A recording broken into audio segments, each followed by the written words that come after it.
ویسے کر کے اچھا نماز کی بات آگے چلیے ایک اور حدیث دیکھ لیتے ہیں جسے امام بخاری کتاب الاذان میں لائے بخاری شریف میں حدیث اس طرح وان حذیفہ رضی اللہ تعالی عنہ انه راى رجلا لا يتم ركوعه ولا سجوده فلما قضى صلاته قال له حذیفہ ما صليت واحسبه قال لو مت على غير سنة محمد صلی اللہ علیہ وسلم رواه البخاری فی کتاب الاذان. حضرت امام بخاری سے حدیث پاک کو اسی کتاب الاذان کے اندر ہے. راوی نبی کریم صلی اللہ علیہ وسلم کے مشہور صحابی حضرت حذیفہ ابن یمان. حضرت حذیفہ فرماتے ہیں کہ میں نے ایک آدمی کو دیکھا نماز پڑھ رہا ہے. دیکھو حضرت حذیفہ کیا فرما رہے ہیں؟ ایک آدمی نماز پڑھ رہا ہے. اور کون سا صحابی؟ اللہ اکبر. ان کا مرتبہ جانتے ہیں آپ؟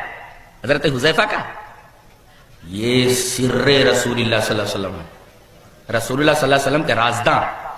نبی نے انہیں کچھ راز کی باتیں بتا دی تھی اور کسی صحابی کو نہیں بتایا تھا.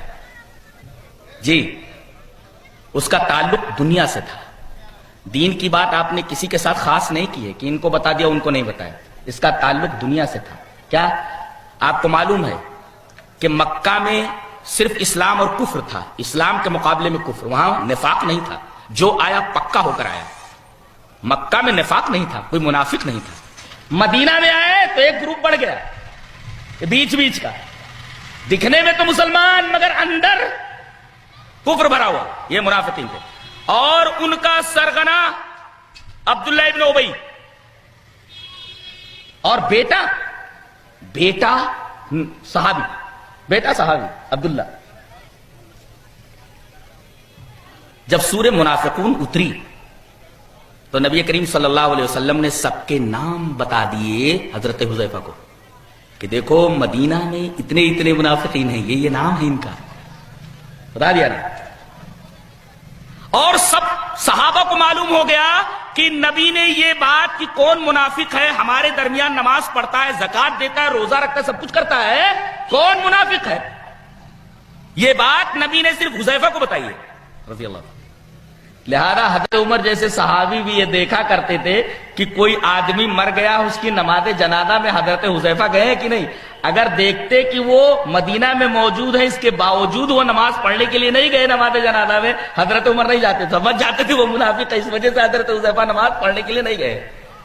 اور جب دیکھتے کہ اس آدمی کی نماز جنازہ میں حضرت حذیفہ شریک ہوئے تو سارے صحابہ شریک ہو جاتے تھے. سر رسول اللہ صلی اللہ علیہ وسلم.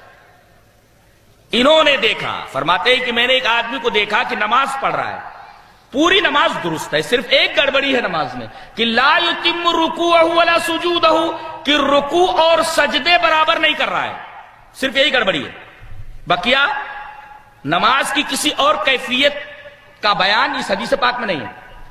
صرف اتنا ہے کہ پوری نماز وہ صحیح پڑھ رہا ہے مگر ایک گڑبڑی کر رہا ہے کہ لا یتم رکوعہ ولا سجودہ, رکوع فٹافٹ کر رہا ہے یا رکوع اور سجدے کا طریقہ صحیح نہیں ہے. اب اس میں جتنے لوگ بیٹھے ہوئے ہیں اگر میں پوچھ لوں کہ رکوع کا طریقہ کیا ہے تو میرا خیال ہے کہ 90% لوگوں کو معلوم نہیں ہے کہ رکوع کیسے کیا جاتا ہے. جی میرا دعویٰ ہے, نہیں بتا سکتے. اب زندگی بھر نماز پڑھتے رہتے, رکوع کیسے کیا جاتا ہے؟ رکوع اس طرح کیا جاتا ہے کہ یہ انگلیاں فطری طور پر ایسے کھلی ہوئی ہوں, ایسے نہیں, ایسے جیسے آپ نے پنجے سے انگلیوں سے مضبوطی سے گھٹنے کو پکڑا ہوا ہے ایسے, اور پیر سیدھا ہونا چاہیے ایک دم پیچھے کی طرف, ایسے نہیں, پیر سیدھا ہونا چاہیے. یہ تو آپ نے پکڑ لیا گھٹنے کو, رکوع میں گیا. اب پیٹھ کیسی ہونی چاہیے؟ نبی اکرم صلی اللہ علیہ وسلم نے ارشاد فرمایا کہ پیٹھ اتنی سیدھی ہو, منڈی بالکل پیٹھ کے برابر ہو, اور پیٹھ ایسی سیدھی ہو کہ لو صب الماء علی ظہری لاستقر, کہ اگر پیٹھ کے اوپر پانی ڈال دیا جائے تو پانی رک جائے. یہ کیفیت ہے رکوع کی. کتنے لوگ اس طریقے کا رکوع کرتے ہیں, ایسے کھڑے رہتے تھے, گھوم جاتے, پیٹھ کہیں چلی جاتی ہے, منڈی کہیں چلی جاتی ہے, زندگی بھر صحیح سے رکوع نہیں کرتا ہے نماز پڑھنے والا.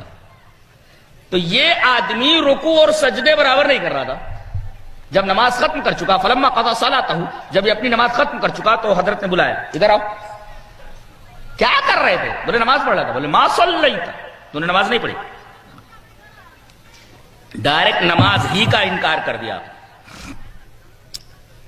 کہا کہ تو نے نماز پڑھی ہی نہیں.